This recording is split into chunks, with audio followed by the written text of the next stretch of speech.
So we finally meet.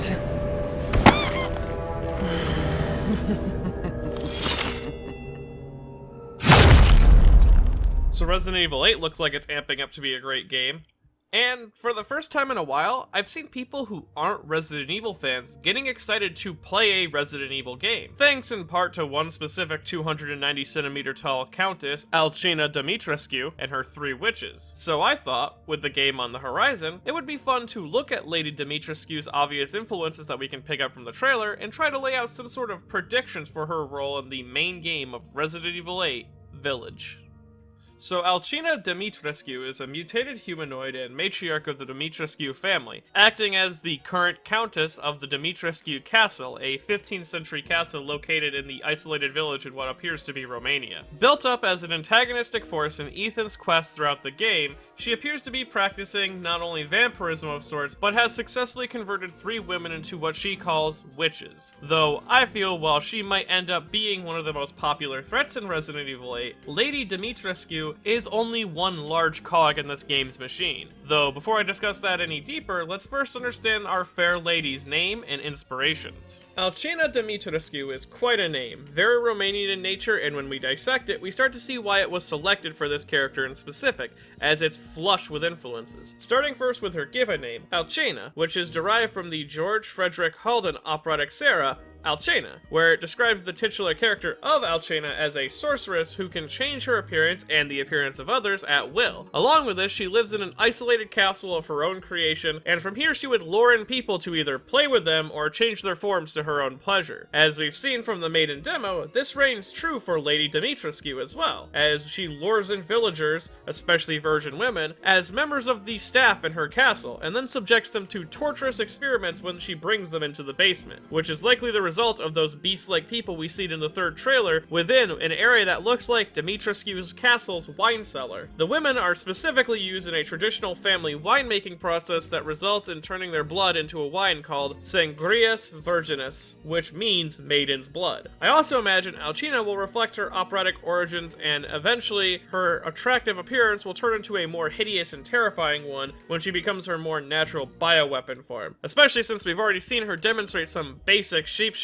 abilities. And then we have her family name, Dimitrescu, which is a really fun one. Starting first with the name itself meaning in Romanian, son of Dimitra, or son of Demetrios. Demetrios being specifically in reference to the followers of Demeter, the Greek goddess. Now this name may seem strange, especially given Lady Dimitrescu's own physical appearance, but it's a simple nod to her biggest influence, that being Count Dracula, as Dracula when broken down means son of Dracul, and Dracul was a name given to Dracula's father, Vlad II, who is part of the Order of Dracul, or Order of the Dragon. Though this isn't the only reference to Dracula buried within Lady Dimitrescu's character. She has quite a few actually, starting first with the 3 witches living in Dimitrescu Castle, being a direct reference to Bram Stoker's Dracula and the 3 vampiric sisters residing in Dracula's own castle. These women were often referred to as Dracula's wives, or the brides of Dracula, though the original book doesn't call them as such. Along with this, the 3 weren't actually sisters, but more so a sister-like bond post their transformation. One of them was even given an origin story called Dracula's Guest. These 3 women would act as basic guard dogs for Dracula and be fed by him and honestly treated more like pets than anything else. Lady Dimitrescu has her own approach to this with her 3 witches, who are not only shown to be cannibals in a similar manner to the brides of Dracula, but are just as primal or basic natured as the brides were described to be, lacking any of the grace that the Countess of Dimitrescu Castle had. I won't last until dinner.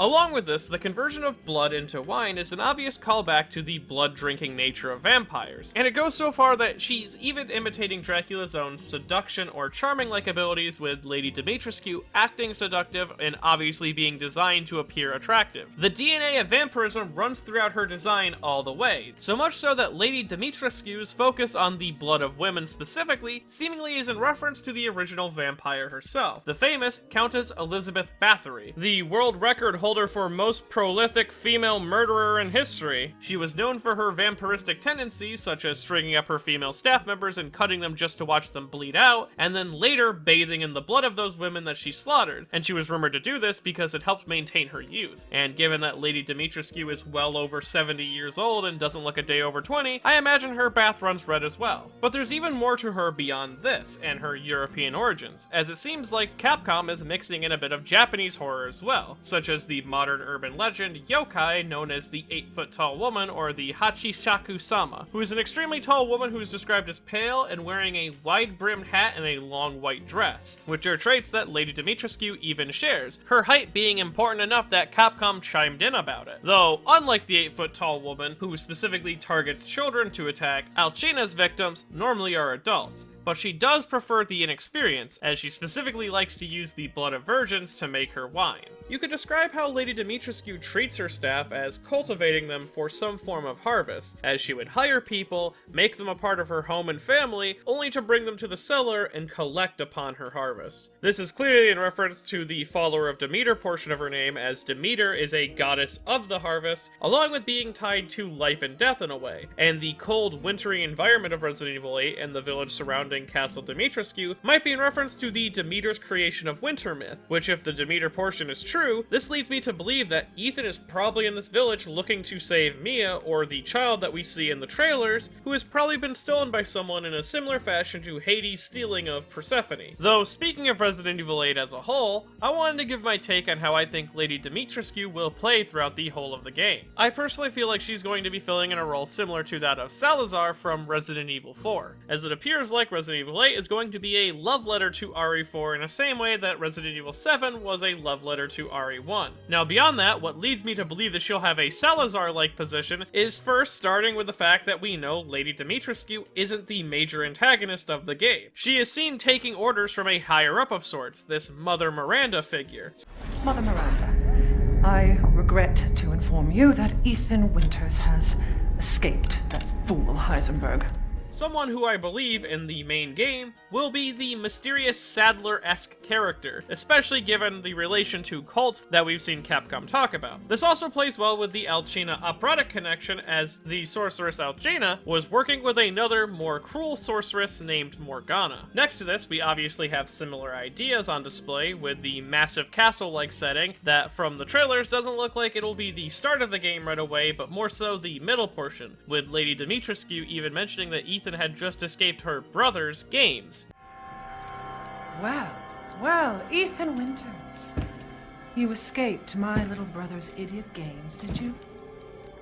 Let's see how special you are. Making me believe that the village segment will lead into the castle segment in a similar way to Resident Evil 4. Along with this, once in the castle, we meet our host, who turns out to be a very aristocratian-looking character with a noticeable size trait, and specific henchmen. With Salazar, he was a short man with Las Plagas executioners. Lady Dimitrescu is a very tall woman with her group of witches. Along with this, we also have a deceptive appearance when it comes to age, as Salazar looked like an older short man, But I'm only 20 years old. where Lady Dimitrescu is well over 70, and again, doesn't look a day over 20. Which leads me to the differences I imagine we'll see from the Salazar model. First major one being that Lady Dimitrescu will stalk Ethan in a similar way to Jack Baker from Resident Evil 7 or Mr. X from the remake 2, with her stomping around and going through doors like we see partly in the trailer. Along with this could just be me reading too deeply into it, when she approaches Ethan in the trailer, her loud footsteps gave me a similar energy to Mr. X stomping around RPD. You escaped my little brother's idiot games, did you? Let's see how special you are.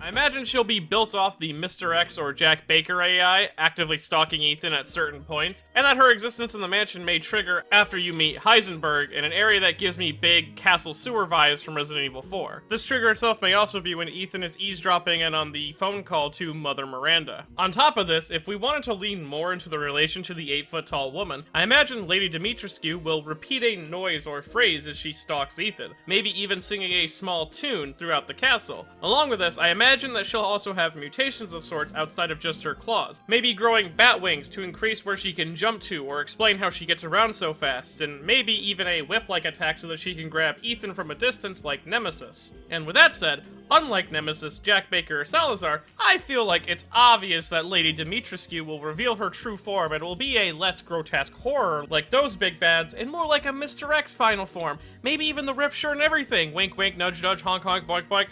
Mostly kidding. In all honesty, given how many Salazar vibes she's giving off, her final form will likely play out as a fusion between her and her witches, creating this horrific giant monster that you'll have to fight. Especially since the Alcina opera ends with the character destroying the source of her magic, revealing her true form, and removing all of her power. And if they really wanted to hammer home the Salazar connection, maybe even have Ethan stab her with a knife at some point, the same way that Leon threw his knife into Salazar's hand. Along with this, I imagine her defeat will also lead into the third act of the game, and if that's an offshore prison island, that's gonna be really funny. Either way, at the end of the day, I'm glad to see a character like Lady Dimitrescu being able to raise interest in a large variety of people and getting them excited for Resident Evil 8, because the Resident Evil series is something I've been connected to since I was really young, and to see that even Capcom is surprised with her popularity, that to me can only mean good things, as she may be the reason that people are giving this game a shot to begin with. So hopefully some of my predictions come true in the final game, and my analysis may have given the people who were on the fence about it a push in the right direction to give it a try when Resident Evil 8 comes out, because it's hyping up to be possibly my game of the year this year. And with that all said and done, if you enjoyed this video and want to support me and my channel in the future, I have a Patreon at patreon.com/ManyNotTheBadGuy. And if you want to see powerful ladies and other ladies in long white dresses, well, you can check out Shimonetta, a boring world where the concept of dirty jokes doesn't exist at BuyShimonetta.com, because it has